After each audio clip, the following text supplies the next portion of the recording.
Hi friends, இன்றைக்கி ஒரு vlog தான் பார்க்க போகிறோம். ஆடி 18 அன்னைக்கு பக்கத்து வீட்டு தம்பி வந்துட்டு பாப்பாங்களுக்கெல்லாம் ஸ்நாக்ஸ் வாங்கி கொடுக்குறேங்க்கான்னு சொன்னான். சரி, என்ன வேணும்னு சொல்லுங்கள், பாப்பாங்களுக்கு என்ன பிடிக்குன்னு. தேன் மிட்டாயிலேருந்து ரசமலாய் வரைக்கும் ஒரு லிஸ்ட்டே கொடுத்துட்டோம். தம்பி அது கூட மல்லிப்பூவும் சேர்த்து வாங்கிட்டு வந்து கொடுத்தான். பாப்பாங்க எல்லாம் எடுத்து வச்சு என்னென்ன இருக்குதுன்னு பார்த்துட்டு இருந்தாங்க. தேன் மிட்டாயி, குலாப் ஜாமுனு, ப்ளைன் கேக்கு, பொட்டேட்டோ சிப்ஸு, இது இல்லாமல் சாக்லேட் லாவா, ப்ரௌனி, நான் வந்து ரசமலாயும் அல்வாவும் கேட்டிருந்தேன். ஸோ அவன் எல்லாமே வாங்கிட்டு வந்துட்டான். இது கூட ஒரு முழம் மல்லிகைப்பூவும் சேர்த்து வாங்கிட்டு வந்து கொடுத்துருந்தான்.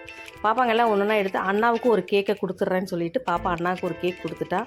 அவன் எனக்கு எதுக்குப்பா வேண்டான்னு சொல்லிட்டு வாங்கிட்டு போயிட்டான். பெரிய பாப்பா வந்து பார்த்திங்கன்னா தேன் மிட்டாயி, குலாப் ஜாமுனு, அப்புறம் ப்ளைன் கேக்கு, பொட்டேட்டோ சிப்ஸ் இந்த நாளும் எனக்கு வேணுமான்னு சொல்லியிருந்தான். சின்ன பாப்பா வந்து சாக்லேட் லாவாவும் ப்ரௌனி மட்டும் போதுமா எனக்கு அப்படின்னு சொன்னான். நான் மட்டும் எனக்கு ஏதாவது வேணும்னு சொல்லிவிட்டு நான் வந்து ரசமலாயும் கொஞ்சோண்டு அல்வாவும் வேணும் தம்பி அப்படின்னு சொன்னேன். எல்லாமே அளவும் சொல்லிட்டேன், கொஞ்சம் கொஞ்சமாக வாங்கினா போதும், குலாப் ஜாமுனில் 4 பீஸ் வாங்கினா போதும்னு. சாக்லேட் லாவாவை எடுத்துகிட்டு சின்ன பாப்பா பெரிய பாப்பாவுக்கு தரமாட்டேன்னு ரகலை பண்ணேன். அம்மா ஒரே ஒரு ஸ்பூன் கொடுக்க சொல்லுங்கம்மா, கொஞ்சம் டேஸ்ட் மட்டும் பார்த்துக்கிறேன்னு சொன்னான். அதை கொடுத்துரு பாப்பா, ஷேர் பண்ணி சாப்பிட்டு பழகுங்கன்னு. அப்படின்னா எனக்கு அக்கா வாங்க குலாப் ஜாமுன் தரணும் அப்படின்னு சொல்லிட்டு ஒரு துணூண்டு கொடுத்தா.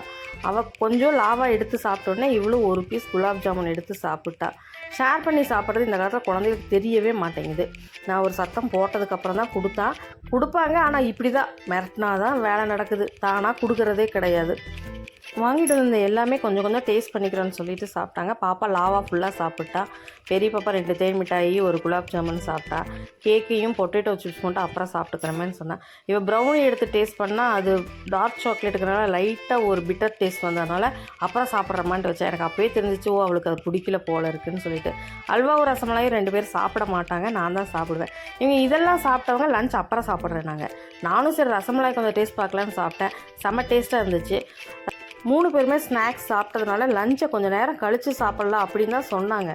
ஆனால் என்னாச்சுன்னு பார்த்தீங்கன்னா, பசிக்கவே இல்லை, சாப்பாடே வேண்டானே சொல்லிட்டாங்க. எனக்கு ஒன்றும் பிரச்சனை இல்லை, நைட்டுக்கு டிஃபன் செய்கிற வேலை மிச்சம், இதையவே தான் நைட்டுக்கு சாப்பிட வேண்டியது இருக்குன்னு சொல்லிட்டேன். ஓகே, ஸ்நாக்ஸ் தான் சாப்பிட்டாங்கல்ல, லஞ்சு சாப்பிட மாட்டாங்க கண்டிப்பாக தெரிஞ்சதுனால நானும் அதை நைட் டிஃபனுக்காக எடுத்து வச்சுட்டேன். நானுமே சாப்பிடலை. ஒரு 6 மணிக்கு மேலே பசிக்குதுன்னு சொல்லுவாங்க, பார்த்தா சொல்லவே இல்லை. ஈவினிங் பார்த்திங்கன்னா மகிழ் வந்தான். மகிழ் வந்துட்டானாவே எங்கள் வீட்டுக்குள்ளே ஒரே கொண்டாட்டம் தான் எல்லாருக்குமே. அவன் பார்த்தாவே எல்லாம் ஜாலியாகிடுவாங்க பாப்பாங்க 2 பேரும்.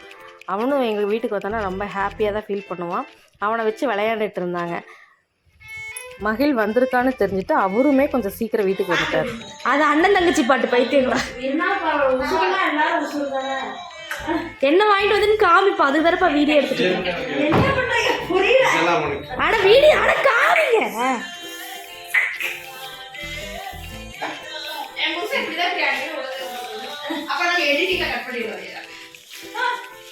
இதுக்கே எவ்வளவு ரெஸ்பெக்ட் தெரியுமா?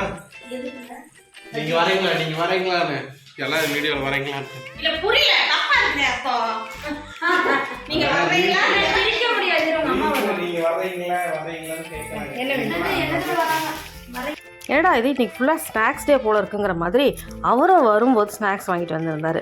பிரியாவும் வந்திருக்கால, சரி டீ சாப்பிடும்போது சாப்பிட்டுக்கலான்னு சொல்லிட்டு பஜ்ஜி வாங்கிட்டு வரேன்னாரு. எனக்கு வெங்காய பஜ்ஜி வேணும்னு சொன்னேன். பிரியா வாழைக்காய் பஜ்ஜி கேட்டால் வாழைக்காய் பஜ்ஜி இல்லைன்னு சொல்லிட்டு உருளைக்கிழங்கு பஜ்ஜின்னு சொல்லி ஒன்று வாங்கிட்டு வந்திருந்தார். அது கூட பணியாரமும் வாங்கிட்டு வந்திருந்தார். மகிழ் எதுவோ அவனுக்கு தான் வாங்கிட்டு வந்திருக்காங்க அப்படின்னு சொல்லிட்டு ஒவ்வொரு பேக்காக எடுத்து ஓப்பன் பண்ணுறதுக்கு ட்ரை பண்ணிகிட்டே இருந்தான். அவனால் ஓப்பன் பண்ண முடியலன்னு சொல்லிட்டு நான் வாங்கி ஓப்பன் பண்ணி வச்சுட்டேன். சரி, வாங்கினதெல்லாம் வேஸ்ட்டாக போயிடக்கூடாதுன்னு சாப்பிட்டாலும் இதெல்லாம் சாப்பிட்டுட்டு நைட்டு எப்படி டிஃபன் சாப்பிட்றதுன்னு தெரில. ஏற்கனவே லஞ்சை ஸ்கிப் பண்ணிட்டோம், நீ நைட் டிஃபனையும் ஸ்கிப் பண்ணுற மாதிரி ஆயிருமோன்னு நினச்சிட்டு தான் சாப்பிட்டோம். ஆளுக்கு 2 பஜ்ஜிங்க. எனக்கு வெங்காய பஜ்ஜி ரொம்ப பிடிக்குங்கனால சூடாக இருந்துன்னு வந்த உடனே எடுத்து நான் சாப்பிட்டுட்டேன். வீடியோ பார்த்துட்ருக்கவங்க மறக்காமல் சேனலை சப்ஸ்கிரைப் பண்ணிவிடுங்க, ஷேரும் பண்ணுங்கள்.